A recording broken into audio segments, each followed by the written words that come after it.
주택을 보겠습니다. 일단 보강을 해서 다시 한번 죄송합니다. 제가 능력이 안 돼서. 일단 8주 안에 끝내드려야 되는데. 그리고 제가 좀 빨리 한 부분들은 다 제가 다이어리에 적어놓습니다. 제가 아주 성격이 꼼꼼한 사람입니다. 그러한 것들을 다이어리에 적어놓고 문제 풀이 때 좀 더 자세하게 할 거니까 너무 걱정 안 하셔도 됩니다. 이렇게 다이어리 하나하나 체크하고 있습니다. 자, 주택의 공급인데, 주택의 공급은 우리 아까 등록했고, 그 다음에 등록한 사람이 사업, 계획, 승인을 신청하고, 그 다음에 이 사업 계획 승인을 받고 나면은 공사에 착공에 들어가죠. 착공할 때는 신고하고, 그 다음에 공사가 완료되고 나면은 마지막에 뭐 사용 검사를 받죠. 요 중에 공급은 언제 이루어질까요? 아파트에 대한 공급은? 힌트를 하나 드릴까? 우리는 선분양합니까? 후분양합니까? 선분양하죠. 그러니까 아파트가 지어지기 전에 모델하우스 보고 우리는 계약을 하는 겁니다. 후분양이라는 거는 공사 진척률이 한 70, 80% 이상이 됐을 때 그때 그 아파트에 가보고 계약을 하는 게 후분양. 이 선분양이 좋다, 후분양이 좋다, 뭐가 좋다라고 말할 수가 없는 겁니다. 선분양의 경우에는 이제 아파트 건설 비용을 입주자로부터 받아가지고 건물 짓는 거죠. 남의 돈 가지고 아파트 짓는 겁니다. 그런 거다 보니까는 주택의 공급이 원활하게 이루어질 수 있습니다. 건설사들이. 대신에 모델하우스랑 실제 아파트랑은 다르다 보니까는 분쟁이 발생할 가능성이 조금 있는 거죠. 그런 것들이 선분양의 장단점인데, 후분양도 무조건 좋은 건 아닙니다. 아파트를 건설하는 자금을 이 건설사들이 다 부담을 해야 됩니다. 그러다 보니까는 이 건설사들은 미분양에 대한 걱정이 엄청나게 커지는 거죠. 미분양 몇 개 떨어지고 나면은 이거 건설사들은 무조건 부도입니다. 무조건. 두산 지금 힘들죠. 그겁니다. 그거 두산. 바로 두산 되는 겁니다. 그러니까 이 미분양의 공포 때문에 공급이 위축될 우려가 있습니다. 후분양을 하면. 대신에 실제 우리가 아파트를 보고 이제 계약을 하다 보니까 내가 생각했던 조망권이 확보가 안 된다든지 아니면은 채광이 내가 생각했던 만큼 확보가 안 된다든지 그런 문제는 덜한 거죠. 분쟁이 다소 감소할 수는 있지만은 공급이 엄청나게 위축될 우려가 있는 겁니다. 그런 것들. 그러니까 장단점이 있는 거지 뭐가 좋다, 뭐가 나쁘다라고 할 수는 없는 겁니다. 그런 것들. 그래서 자, 선분양을 하니까 이게 주택 건설의 절차인데 이 중에서 1번, 2번, 3번, 4번, 5번 중에서 언제 공급이 이루어질까요? 3번. 착공과 동시에 내지는 착공하고 나서 한 1, 20%의 공사 진척률이 있고 나서 공급이 이루어집니다. 이때 3번에서 먼저 공급을 할 때는 이 사업 주체가 입주자, 모집, 공고, 승인, 신청을 합니다. 누구한테 하냐면 시장, 군수, 구청장한테. 이 시장, 군수, 구청장으로부터 승인을 받아서 일간신문 등의 입주자, 모집, 공고를 하는 거죠. 우리 일간신문 같은 거 보면은 전면 광고를 해가지고 사람의 눈으로는 도저히 알아볼 수 없는 아주 깨알 같은 글씨로 한 바닥 가득 채워놓은 그런 광고들이 있죠. 이겁니다, 이거. 입주자 모집 공고. 이 광고 보면은 눈으로 잘 안 보이긴 하는데 내가 이 짓는 아파트가 만약에 분양가 상한제 적용 지역이다 라고 하면은 이러한 사실을 표시를 해줘야 됩니다. 분양가 상한제. 그 다음에 뭐 투기 과열지구 내지는 조정 대상 지역이다라는 사실을 이 입주자 모집 공고에 다 표시를 해줘야 됩니다. 이렇게. 그래서 시장, 군수, 구청장으로부터 승인을 받아서 일간신문 등에 공고를 냅니다. 다만 복리시설의 경우에는 신고하면 됩니다. 복리시설은. 자, 우리가 입주자 모집 공고를 받죠. 그리고 이 아파트에 관심이 있습니다. 어떻게 하죠? 모델하우스 가야죠. 일단 모델하우스 가가지고 물티슈 받고 휴지 받고 쓰레빠 훔쳐오고 이렇게 하는 겁니다. 그 다음에 마음에 들면 이제 청약홈, 이제 아파트, 예전에는 아파트 투유였는데 이제 바뀌었죠. 청약홈으로 가가지고 청약을 넣죠. 청약을 넣고 당첨이 되면은 이제 계약을 맺습니다. 계약을. 이 계약을 맺고 나면은 생기는 게 분양권. 계약에서 보통 이제 10%가 대부분인데 경기가 좋을 때는 뭐 20% 정도 걸고 경기가 안 좋고 막 미분양의 위험이 있을 때는 계약금 5%만 거는 데도 있습니다. 이렇게 계약금을 걸고 나면은 내가 이제 분양권이 생기죠. 그리고 나서 계약하고 나서 이제 공사가 완료가 되겠죠. 그리고 나면은 이제 입주 가능일이 나옵니다. 입주 가능일. 이 입주 가능일이 뭐냐면 소유권 이전 등기 청구 가능일을 말합니다. 소유권 이전 등기 청구 가능일. 자, 신축 아파트를 내가 분양받죠. 그러면은 내 명의로 보존 등기를 합니까? 이전 등기를 합니까? 아닙니다. 아파트 안 받아보셨네.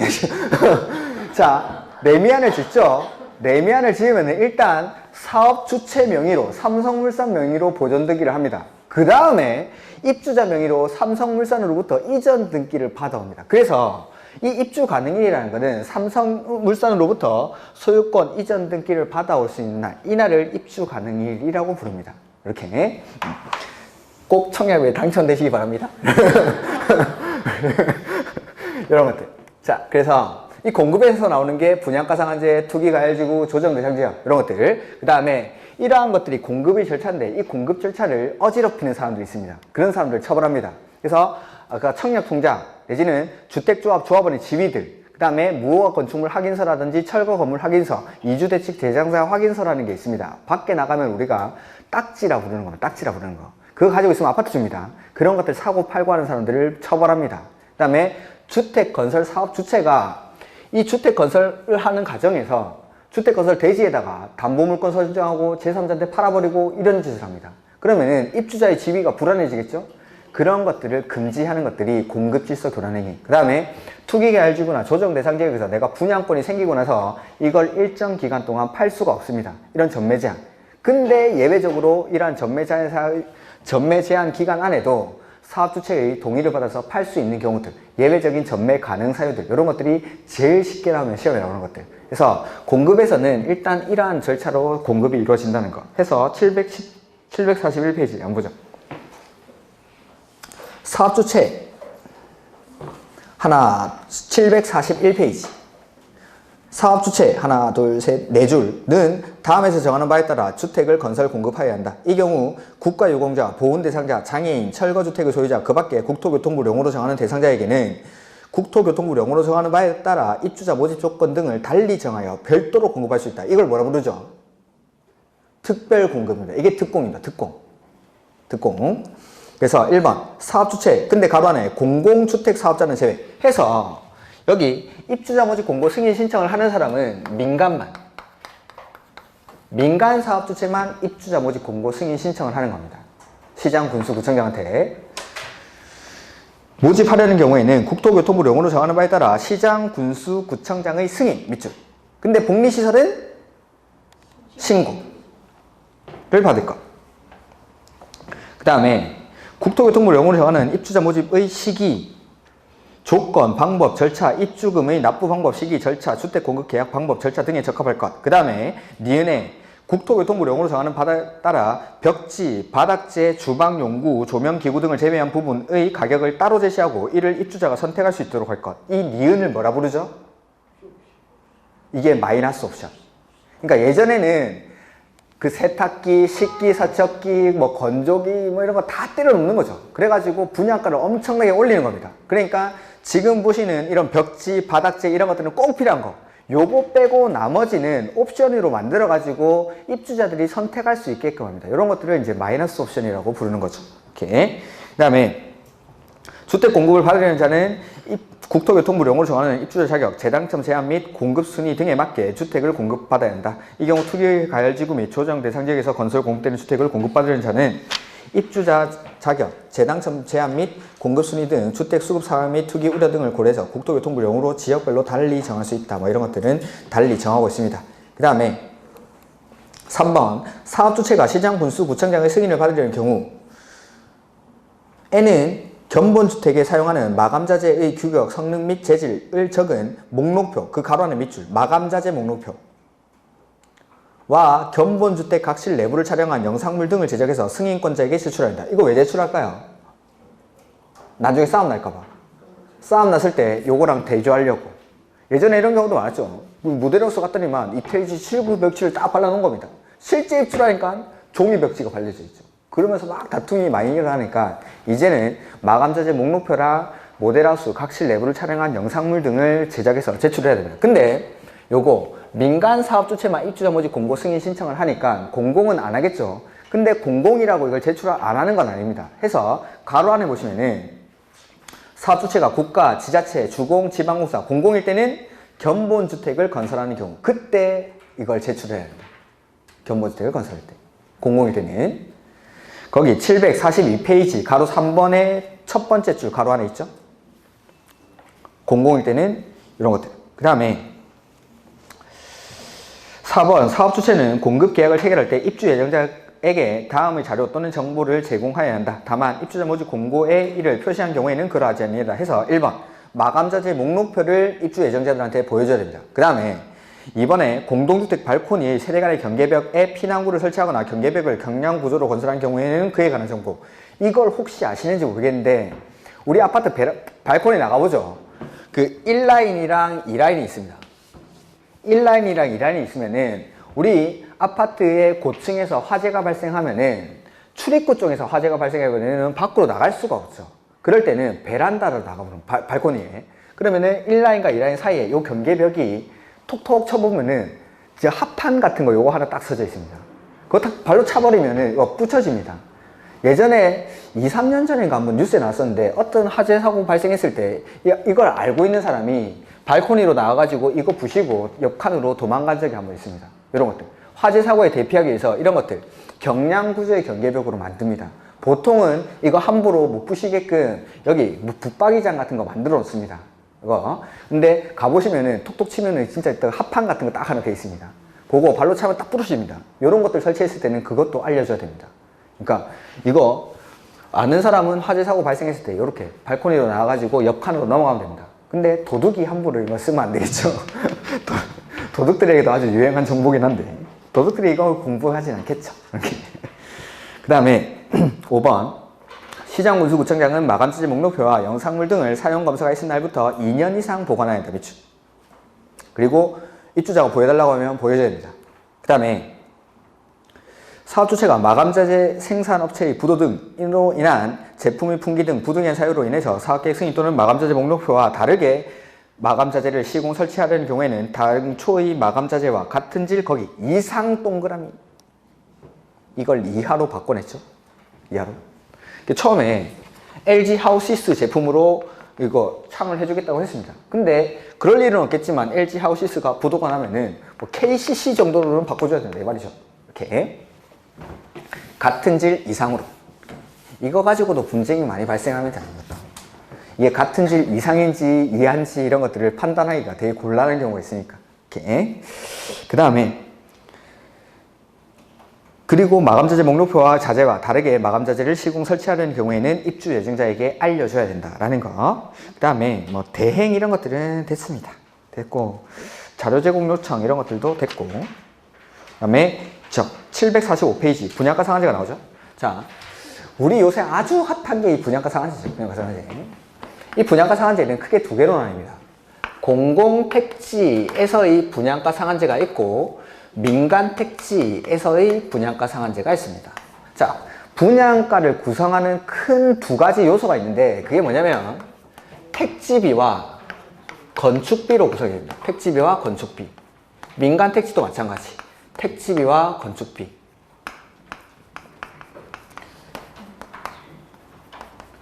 이렇게 구성이 되는데 이 건축비는 크게 문제가 안 됩니다. 기본형 건축비라는 게 있습니다. 국장이 매년 발표를 하는데 평당 건축비가 지금 600 후반인가 700 초반인가 그럴 겁니다. 평당 이 정도 가격이 든다라는 기본형 건축비가 있습니다. 거기에다가 평을 곱해가지고 공사일수를 또 곱하면은 이 건축비, 기본이 되는 건축비가 나옵니다. 그러니까 공공택지든 민간택지든 이 건축비는 문제가 안 됩니다. 기본형 건축비를 적용하니까. 근데 이 택지비 때문에 문제가 돼요. 택지비 때문에. 자, 공공택지에서는 택지의 공급가격, 매입가격을 그대로 인정을 해줍니다. 내가 사들인 가격을 매입가격으로 인정을 해주는 거죠. 근데 민간택지에서는 이 택지의 매입가격을 인정을 안 해줍니다. 이게 문제입니다. 이게. 그러니까 민간 건설회사들이 실제 나는 택지를 되게 비싸게 샀는데 매입 가격을 인정을 안 해주는 거죠. 감정가만 인정, 감정가만. 그래서 이것 때문에 수익성이 떨어지니까 민간 건설회사들이 이 민간 택지에 분양가 상한제를 적용하는 걸 반대를 합니다. 이렇게 해서 보면 분양가 상한제 적용주택인데 사업주체가 일반에게 공급하는 공동주택 중 다음의 어느 하나에 해당하는 지역에서 공급하는 주택의 경우에는 이 조에서 정하는 기준에 따라 산정되는 분양가격 이하로 공급해야 한다라고 되어 있죠. 그리고 분양가 상한제라는 거는 딱 분양가 정해놓고 이거 밑으로 받아 이게 분양가 상한제 해서 1번 공공택지 돼 있죠. 공공택지는 아무런 조건이 안 붙죠. 그러니까 공공택지는 무조건 분양가 상한제가 적용이 됩니다. 그래서 공공택지에서 아파트 분양할 때 로또 아파트가 나오는 겁니다. 무조건 분양가 상한제가 적용이 되니까. 주변의 아파트 시세에 관계없이 요만큼 이하로 무조건 받으라니까. 그래서 공공택지 신도시 같은 데서 아파트 분양할 때 이런 로또 아파트들이 공공택지에서 많이 나오는 거죠. 그 다음에 두 번째, 공공택지 외의 택지니까 민간택지겠죠. 그래서 주택가격 상승 우려가 있어 밑줄 국장이 지정하는 지역.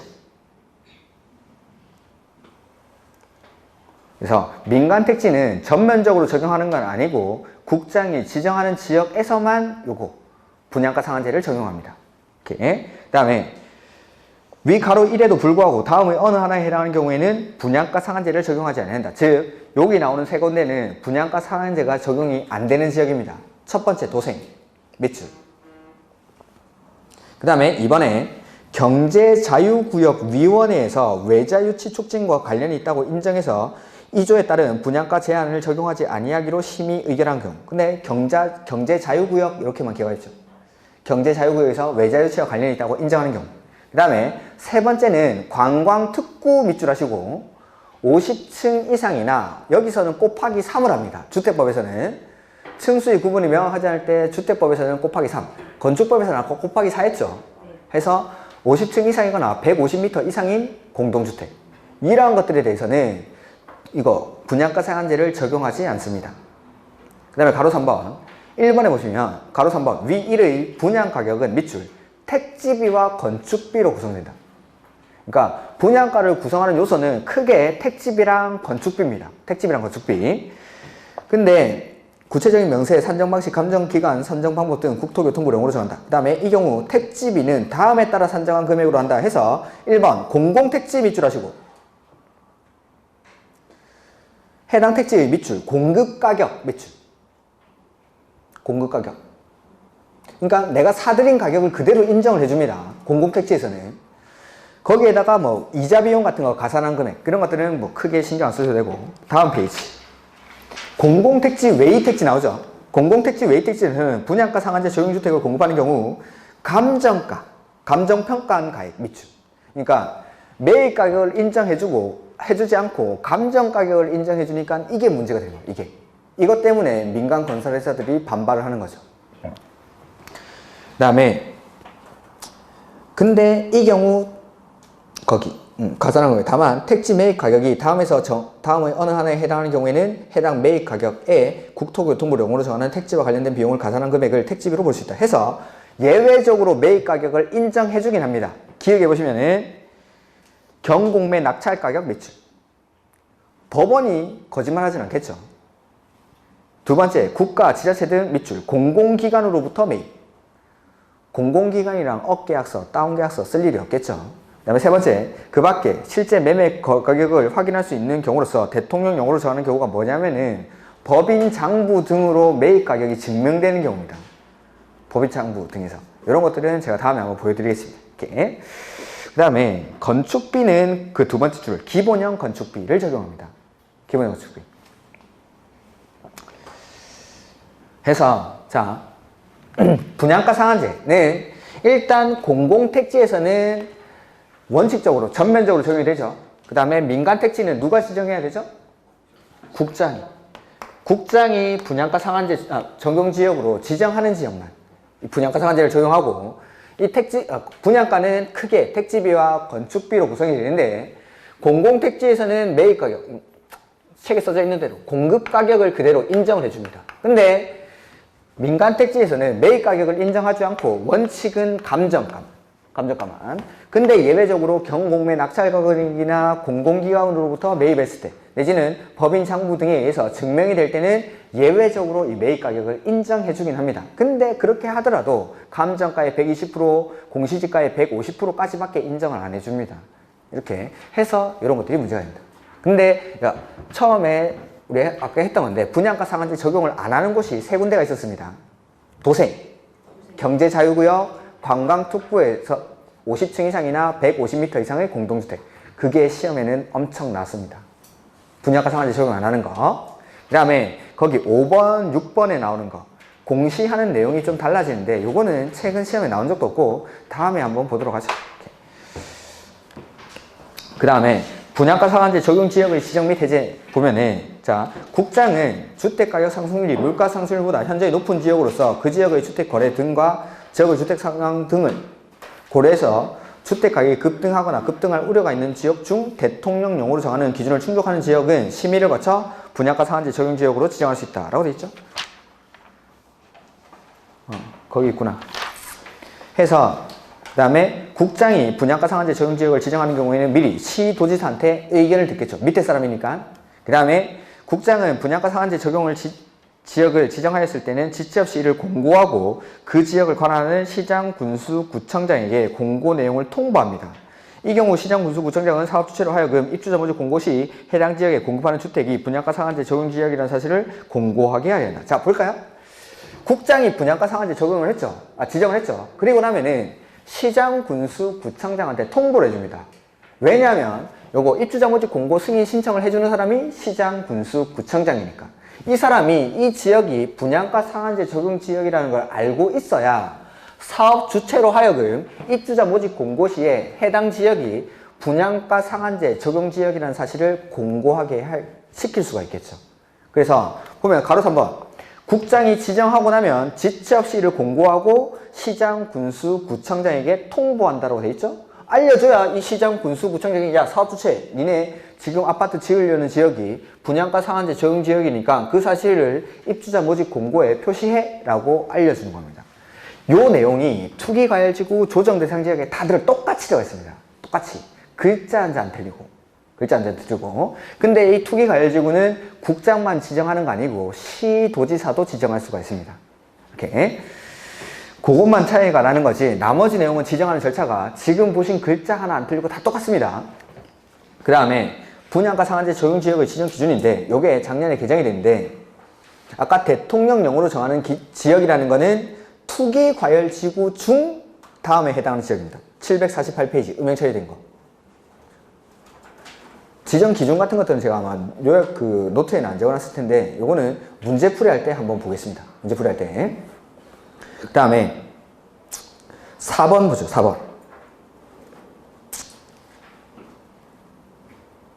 보면 가로 4번에 국장은 분양가 상한제 적용 지역으로 계속 지정할 필요가 없다고 인정하는 경우에는 심의를 거쳐 해제하여야 한다. 이렇게. 그 다음에 분양가 상한제 적용 지역을 해제하는 경우에는 위 규정을 준용한다. 아까 지정할 때 이 절차를 준용한다라는 거겠죠. 이렇게. 그 다음에 공입 음령 처리된 박스 안에 3번 한번 볼까요? 국장은 분양가 상한제 적용 지역의 지정을 해제 요청받은 경우에는 주거정책심의위원회 심의를 거쳐 요청을 받은 날부터 거기 40일 동그라미. 이제 별의별 숫자가 다 나오죠. 40일이 나오죠. 40일. 요거 투기과열지구 조정 대상 지역에서도 해제 요청을 받았을 때는 40일 안에 심의를 거쳐서 답변을 해줘야 됩니다. 여기 분양가 상한제 투기과열지구 조정 대상 지역은 지정하는 절차든 해제하는 절차든 똑같습니다. 싹 다. 그래서 해제 요청. 국장이 지정을 하니까 다른 지자체장들은 국장에게 해제 요청을 할 수가 있습니다. 해제 요청을 받은 국장은 40일 안에 거기 해제 여부를 결정해서 알려줘야 된다는 거. 그게 투기과열지구 조정 대상 지역에 똑같이 다 들어가 있습니다. 똑같이. 그 다음에 나머지 4번은 7구, 5번, 6번, 7번은 따로 안 보셔도 되겠습니다. 그 다음에 거기 3번에 분양가 심사위원회. 시장, 군수, 구청장은 주택 분양 가격 제한 등에 관한 사항을 심의하기 위해서 분양가 심사위원회를 설치 운영하여야 한다. 미추. 그 다음에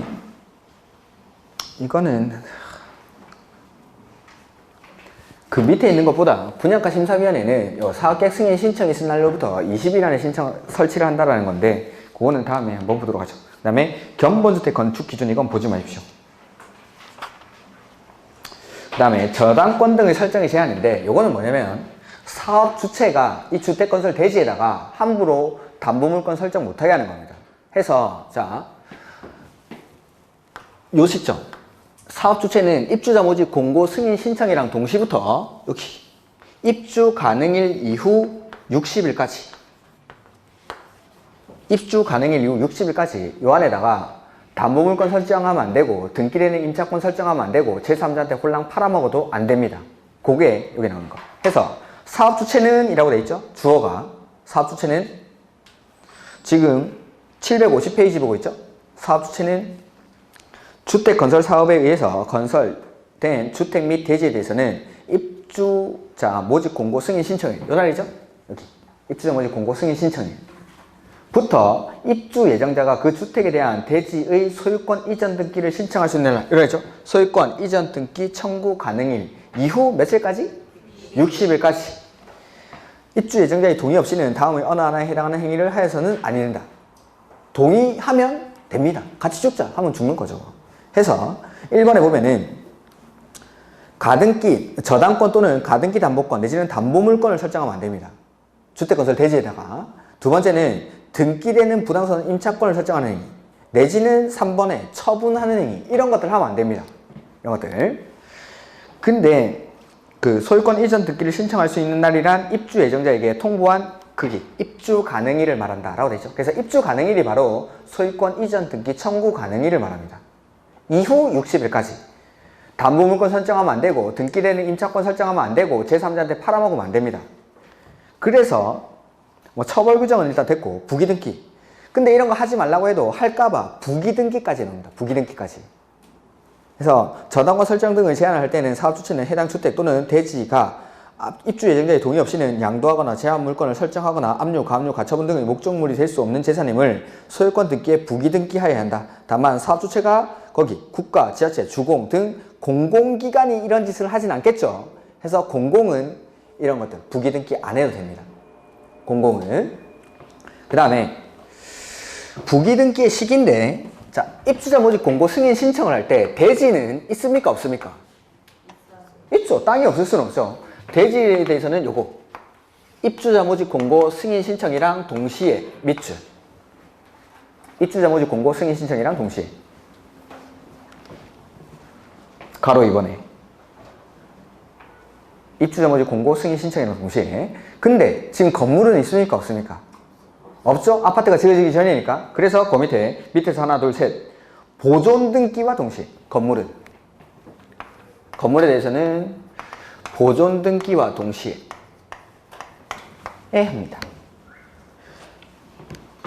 그 다음에 신탁 이런 거는 보지 마십시오. 신탁은 사용검사 후 매도 청구가 뜬금없이 여기 나와 있는데 자, 이것도 시험에 가끔 출제해야 되니까 사용검사 후에 매도 청구권이라는 게 나옵니다. 어떤 거냐면은 자, 아파트가 다 지어졌죠. 그래서 사용 검사 받고 입주자들이 다 입주를 했습니다. 근데 이 대지 중에서 아까 나카무라라고 하지 말고 뭐 김정은 이렇게 하죠. 김정은이 소재 확인이 불명이라서 2차례 이상 공고를 하는데도 안 나타났습니다.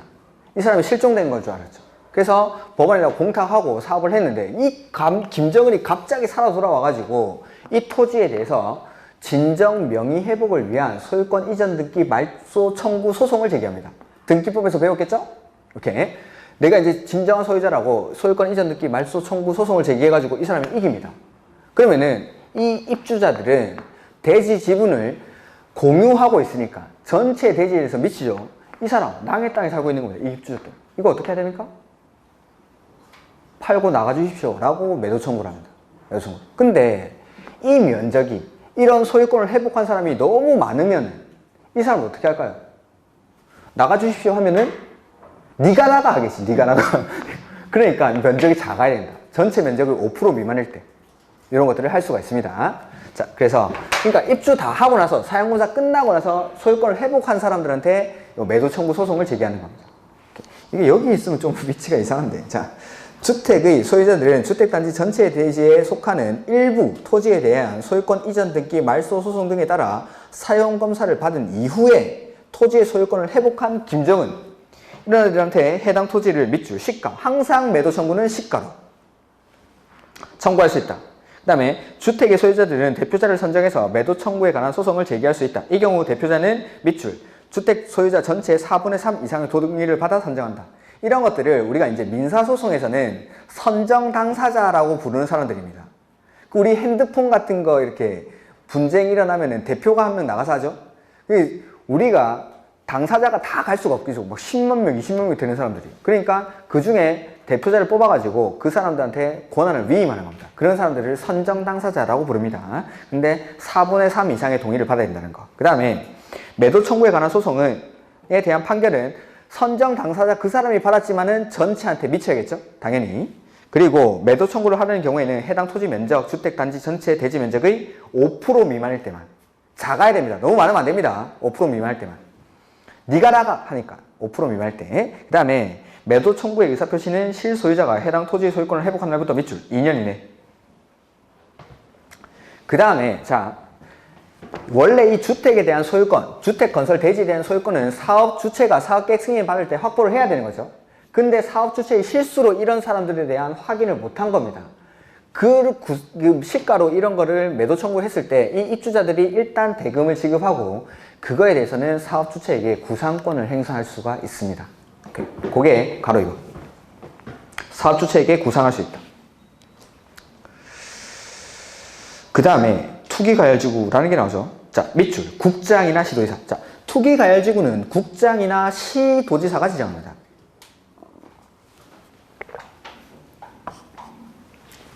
그 다음에 뭐 지정 요건 같은 것들은 최소한 그거 다음에 할 건데 그 752페이지 맨 밑에 줄에 이 경우 투기가열지구의 지정은 그 지정 목적을 달성할 수 있는 최소한의 범위로. 당연한 거겠죠. 투기가열지구 지정되면 폭탄 떨어지는 겁니다. 이런 것들을 막 지정하면 안 됩니다.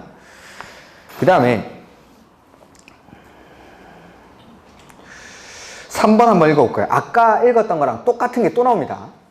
국장 또는 시도지사는 투기가열지구를 지정하였을 때는 지체 없이 이를 공고하고 국장은 그 투기가열지구를 관할하는 시장, 군수, 구청장에게 특별시장, 광역시장, 도지사는 그 투기가열지구를 관할하는 시장, 군수, 구청장에게 각각 공고 내용을 통보했죠. 통보를 하는 시장, 군수, 구청장은 사업주체로 하여금 이 내용을 입주자 모집 공고에 표시하게 해야 한다. 그렇죠. 똑같이 나오죠.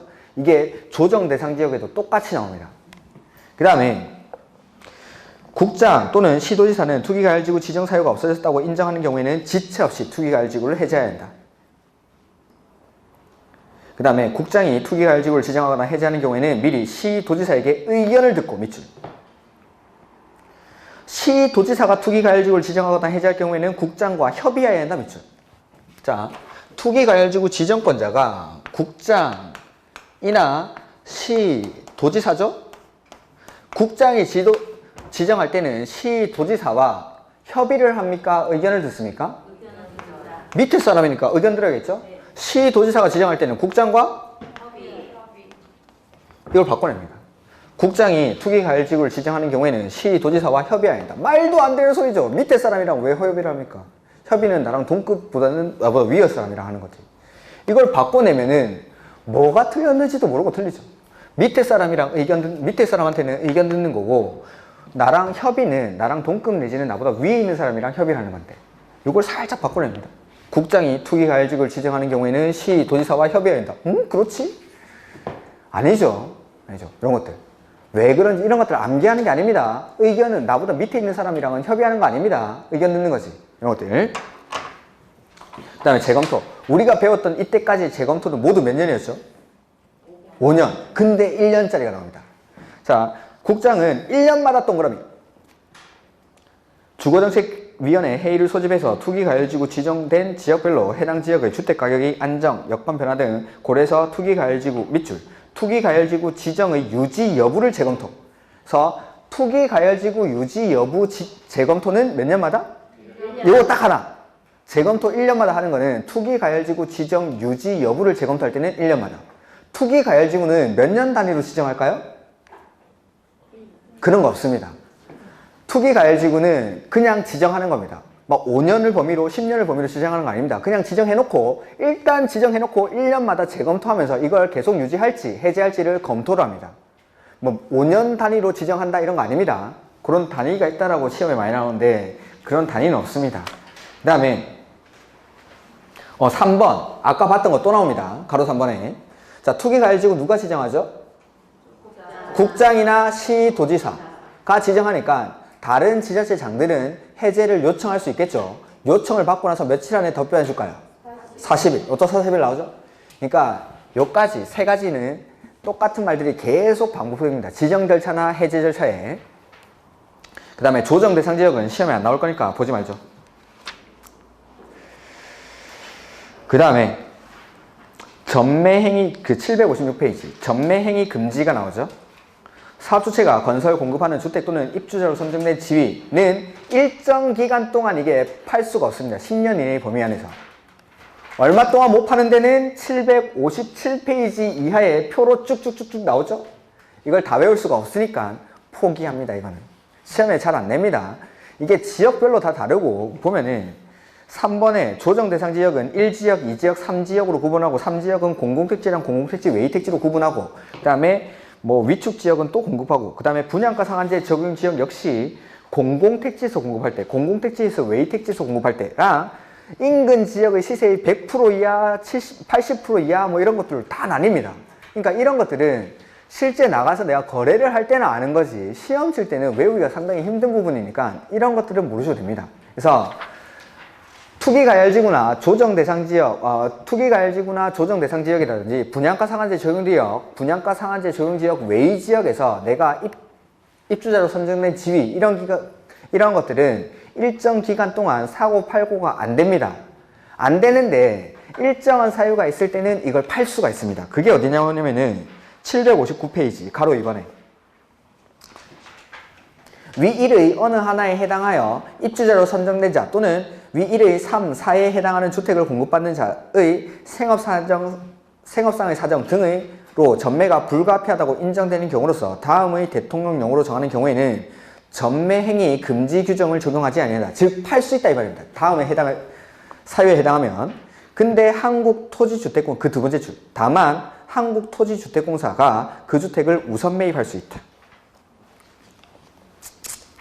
해서 1번 세대원이 근무 또는 생업상의 사정이나 질병, 치료, 취약, 결혼으로 인해서 밑줄 세대원 전원이 다른 광역시, 시, 군으로 이전하는 경우 다만 그 뒤에 밑줄 수도권으로 이전하는 경우는 안 됩니다. 수도권으로. 두 번째 상속으로 취득한 주택으로 세대원 전원이 이전하는 경우 이거 어디서 본 것 같지 않습니까? 우리 정비법에 나왔습니다. 정비법에서 원칙은 정비조합의 지위를 사고 팔고 하는 거 자유죠. 근데 투기과열지구 안에서 재건축은 조합 설립 인가 후부터 재개발은 관리 처분 계획 인가 후부터 양도 양수가 금지가 되는데 이런 사유가 해당할 때는 투기과열지구 안이라도 정비사업 조합의 지위를 재건축 재개발 조합원의 지위를 양도할 수가 있습니다. 요 사유가 거의 똑같이 나옵니다. 똑같이. 그 다음에 3번 세대원 전원이 해외로 이주하거나 2년 이상 해외에 체류하려는 경우 그 다음에 4번에 이혼으로 인해서 입주자로 선정된 지위 또는 주택을 배우자에게 이전하는 경우 요 위자료 주는 경우죠. 요거랑 비교해야 되는 게 뭐냐면은 거기 7번 다음 페이지 7번 한번 볼까요? 입주자로 선정된 지위 또는 주택의 일부를 배우자에게 증여 일부 동그라미. 자 이혼으로 줄 때는 일부라는 말이 있었습니까? 위자료 줄 때는 다 줘도 됩니다. 남이니까. 근데 배우자 같이 살죠? 이럴 때는 다 주면 안 되고 일부만 공동 소유하는 거죠. 뭐 배우자한테는 일부만 이렇게. 그래서 이혼으로 위자료 줄 때는 전부 줘도 되는데 같이 살 때 배우자한테는 일부만. 그 다음에 뭐 나머지는 굳이 안 보셔도 되겠습니다. 일단은 그 다음에 2번 부기등기 일단 놔두시고 공급질서 교란행위 요거 잠깐 보죠. 공급질서 교란행위 누구든지 이거는 모든 국민이 이 공급질서를 교란하는 행위입니다. 공급질서를 그래서 누구든지 이 법에 따라 건설 공급되는 주택을 공급받거나 공급받게 하기 위해서 다음의 어느 하나에 해당하는 증서 또는 지위를 양도 양수 이를 알선하거나 양도, 양수, 이를 알선하는 목적으로 광고도 해서도 안 됩니다. 그리고 거짓,다 부정한 방법으로 이 법에 따라 건설 공급되는 증서, 지위 또는 주택을 공급받거나 공급받게 하여서는 안 된다. 근데 세 번째 줄, 상속 저당은 된다는 거. 그 중에 저당 동그라미 하시고 저당은 따로 별표. 요새는 저당이 좀 잘 나옵니다. 상속은 대부분 예외사항에 들어가 있으니까 저당을 좀 봐주십시오. 그래서 어떤 걸 사고 팔고 하면 안 되냐면은 1번 조합원의 지위, 그 다음에 입주자 저축증서, 주택 상환사채, 그 다음에 그 밖에 대통령령으로 정하는 것이라고 해가지고 아까 말씀드렸던 그거 무허가 건축물 확인서, 철거 건축물 확인서, 그 다음에 이주대책 대상자 확인서 이런 게 있습니다. 그 딱지라고 부르는 것들. 이런 것들을 사고 팔고 하면 안 됩니다. 이렇게 청약통장 사고 팔고 하면 안 되고, 주택 상환사채 사고 팔고 하면 안 되고, 주택조합원의 지위 사고 팔고 하면 안 됩니다. 근데 했죠? 처벌합니다. 해서 가로 1번 법적 효과 부인인데, 사업주체는 다음의 어느 하나에 해당하는 자에 대해서는 그 주택을 공급할 수 있는, 신청할 수 있는 밑줄, 지위는 무효, 계약은 취소. 이걸 바꿔냅니다.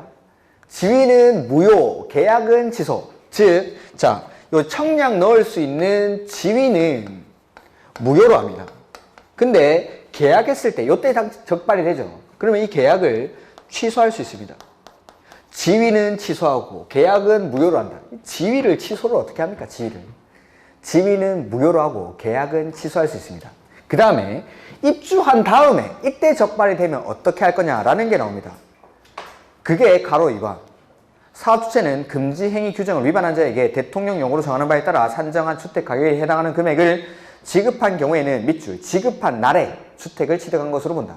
그러니까 그 사람이 굳이 받을 필요도 없습니다. 우유통에 넣어놓고 띵동 하는 순간 바로 사업주체가 돼버립니다. 사업주체가 사와버립니다. 그리고 나서 자, 지급한 날에 바로 사업주체가 돼버리죠. 그러면은 입주한 사람은 지금 남의 집에 살고 있는 겁니다. 그래서 나가라고 합니다. 퇴거를 명, 밑줄, 퇴거를 명. 그 다음에 가로 4번. 나가는 뒤통수에다가 야, 앞으로 모델하우스 근처에 얼씬도 하지 마. 물티슈 안 돼. 휴지 안 돼. 10년 동안. 입주자 자격을 10년 동안 제한합니다. 그 다음에 눈물 뚝뚝 흘리는 뒤통수에다가 야, 검찰청에 출두해. 벌칙은 3년에 3천. 자, 입주한 이후에 걸리죠. 먼저 환매를 해옵니다. 사업주체가. 지급한 날에 바로 사업주체가 돼버리죠. 그리고 나서 퇴거를 명합니다. 나가. 그리고 나가는 뒤통수에다가 10년 동안 모델하우스 근처 얼씬도 하지 마. 물티슈 안 돼. 휴지 안 돼. 뭐 이렇게. 그 다음에 벌칙은 3년에 3천. 요 뒤에 뭐가 더 있는데 그거까지 들어갔으니까 일단 요까지. 그 다음에 리모델링은 지금 하기 좀 그러니까 요까지. 안 한 게 뭐냐면은 우리 주택 상환사채 안 했습니다. 주택 상환사채. 이런 것들은 다음 주에 제가 농지법 하면서 주택법에 안 한 부분들은 조금 더 설명을 드리겠습니다. 다음 주에는 농지법이랑 그 요약서랑 기출문제 풀이를 할 건데 좀만 이제 한 2시간 정도 이제 요약서로 강의를 하고 그 다음에 남은 시간은 문제 풀이를 합니다. 농지법이랑 제가 주택법의 공급 부분들 이런 것들은 문제를 풀도록 하겠습니다. 다음 주에. 오늘 늦은 시간까지 수고 많으셨습니다. 다음 주에 뵙도록 하겠습니다. 수고하셨습니다.